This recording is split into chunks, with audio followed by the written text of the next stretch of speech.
Here's Zeta looking pretty good on satellite. You can see right here, starting to get its act together, expecting to be a hurricane later today. Right now, though, just below hurricane strength with winds at 70 miles per hour, moving to the northwest at about 9.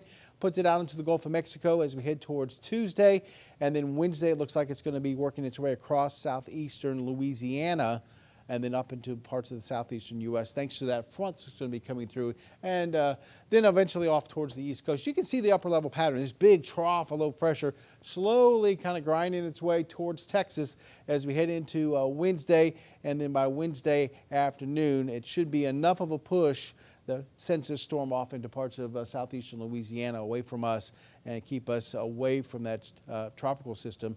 And then on the backside of this, as we head towards Thursday, Friday, Saturday, Sunday, we'll see those cooler temperatures come in with some chilly mornings out there, especially Friday into Saturday.